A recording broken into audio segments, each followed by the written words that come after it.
Bienvenida, soy Marian Seda y esto es Cuidar sin apagarte, el podcast para la que siempre está para todos y está aprendiendo a estar bien para sí misma, porque yo también fui la que siempre estaba para todos. Pasas por una puerta, la misma que llevas pasando toda tu vida. Y por un segundo, antes de que tu mente lo procese, buscas la silla. El sillón donde siempre ella estaba. Y no está. Y tú sigues caminando como si no hubiera pasado nada. Porque, ¿qué más puedes hacer? No preparas los medicamentos esta mañana. No hay una cita con el médico que anotar. No hay nadie esperando en esa habitación que fue durante mucho tiempo el centro de tu casa y de tu vida. Y en algún lugar dentro de ti, una voz pequeña que casi da vergüenza escuchar, pregunta, ¿y ahora quién soy yo? Sí, esta pregunta te ha rondado, aunque no te la hayas permitido decir en voz alta. Y hoy es para ti. Bienvenida a Cuidar sin apagarte. Soy Marian Seda y este episodio es sobre lo que nadie te prepara para sentir cuando el cuidado finalmente termina. Mi mamá murió en marzo de 2024 y durante mucho tiempo esa habitación, la primera de la casa, la que veías nada más de entrar por la puerta, fue la suya. Su sillón, sus medicamentos que estaban organizados, con horarios que yo me sabía mejor que mi propio número de teléfono. Su presencia. Buena parte del tiempo silenciosa, pero presencia al fin. Y de un día para otro, esa habitación quedó vacía. No te voy a mentir diciéndote que sentí un alivio del tipo que a veces te venden en las películas de, ay, por fin puedo descansar. O por fin puedes descansar tú. Porque no fue así. Fue mucho más raro, fue algo muy distinto. Fue caminar por mi propia casa y sentir que una parte de mí seguía buscando algo que hacer, a alguien a quien atender y que no encontraba nada. El cuerpo se acostumbra a una función y cuando esa función desaparece, no desaparece contigo la costumbre. Te quedas con las manos de esa persona que sabe preparar las pastillas y ya no tiene a quien preparárselas. Con ese oído entrenado para escuchar el llamado de alguien por la noche que sabes que ya no va a estar, que ya no está ahí. Con ese reloj interno que sigue marcando las horas de los medicamentos que ya nadie necesita. Y lo que nadie te explica es que eso también es parte del duelo. Que no lloras solo a la persona, lloras también a la que eras cuidándola. Unas semanas después de que ella se fue, hice algo que en su momento no sabía si tenía sentido, y es que convertí esa habitación en mi oficina. Y no fue una decisión estratégica, ni un plan de sanación con pasos enumerados. Fue casi instintivo, fue un instinto. Y es que necesitaba que ese espacio dejara de ser el lugar donde faltaba yo y que se convirtiera en el lugar donde yo hacía algo. Y quiero ser honesta contigo. A veces funcionó, a veces no funcionó. Me sentaba a trabajar ahí y por un rato lograba que la habitación fuera mía, no un recordatorio constante de lo que ya no estaba. Pero en otros momentos, sin avisar, sin razón aparente, los recuerdos volvían igual y estaban ahí constantes. Estaba ahí en medio de un correo o una llamada y de pronto la había sentada donde antes ella estaba sentada. Y una vez eso sucedía, el trabajo dejaba de importar por un rato. Todo se iba por la borda. Y no fue una solución. En ese momento lo vi como una herramienta. Y es que hay una diferencia enorme entre esas dos cosas. Y me gustaría dejártelo claro antes de seguir. Porque yo sé que no soy la única que le ha pasado esto.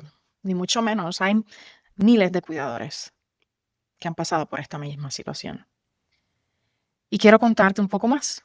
Porque a través de la comunidad conocí la historia de Elías.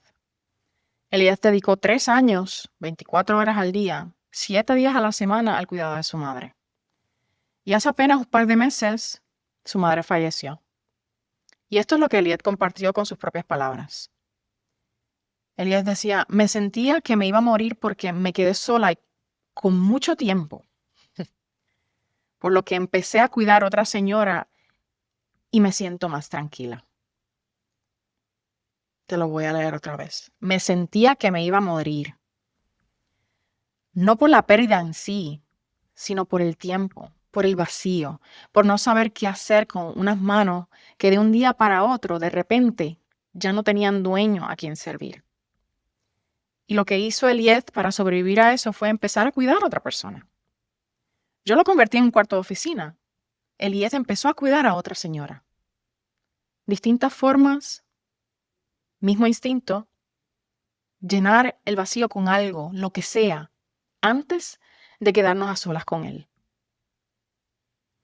Y aquí quiero detenerme porque hay algo debajo de esto que casi nadie nombra. Y es que a nosotras, como mujeres y sobre todo mujeres latinas, se nos enseña que el duelo tiene que ser productivo, que hay una manera correcta de estar de luto.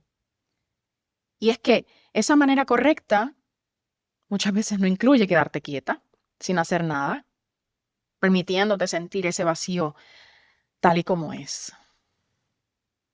Y es que se supone que después de tanto sacrificio, por fin puedes descansar. Se supone que deberías sentir alivio y que si no lo sientes, si en cambio sientes un hueco que no sabes cómo llenar, aquí empieza otra capa de culpa encima del duelo original. Y es la culpa por no sentir lo que deberías sentir.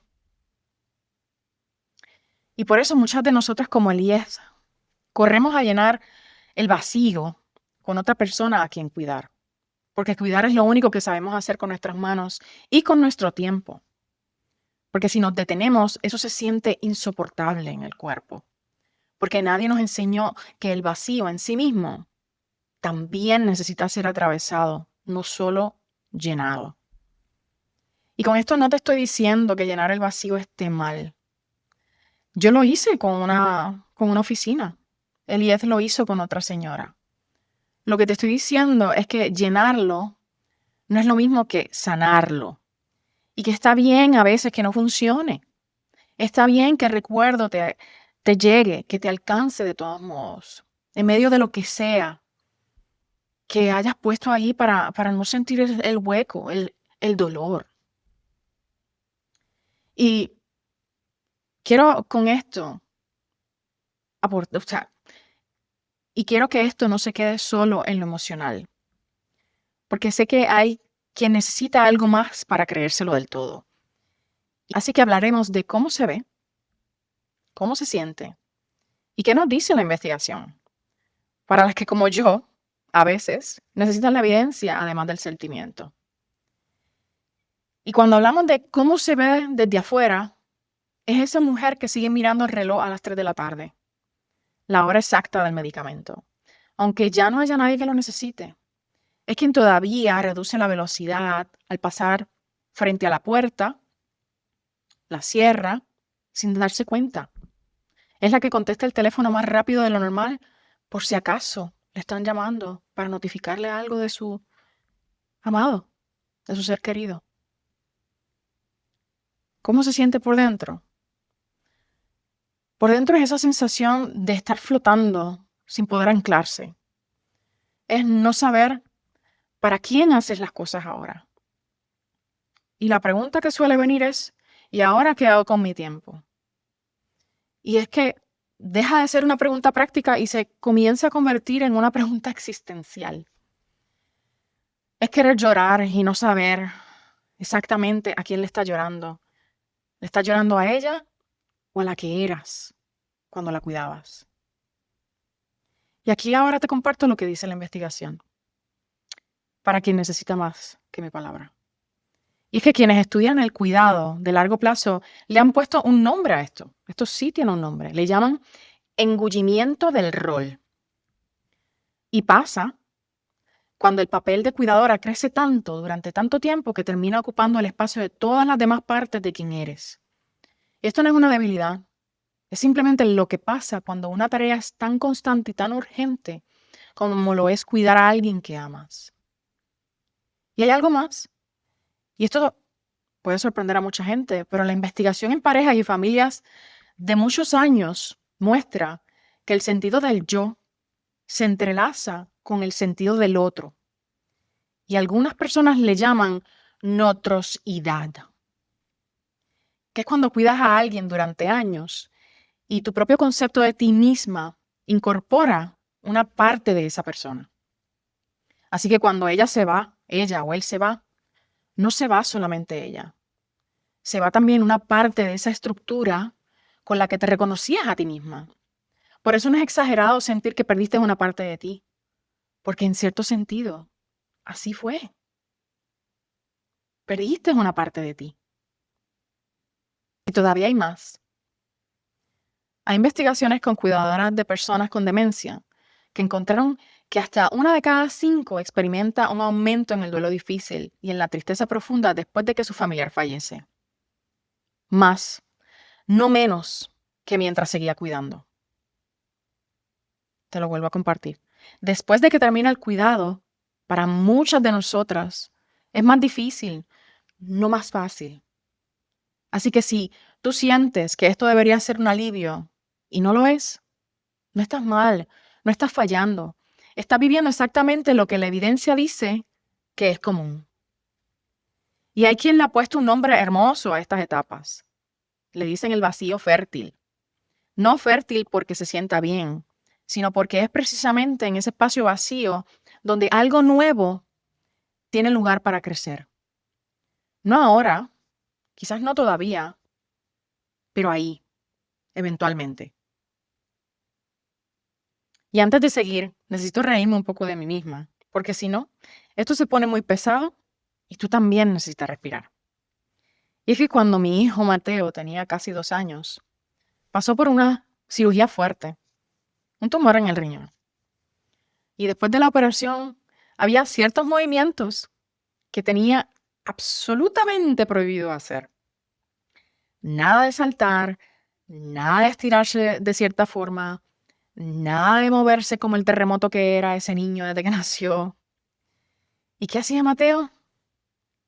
Con su herida recién cosida y una sonrisa de oreja a oreja, hacía exactamente todos y cada uno de los movimientos que tenía prohibido.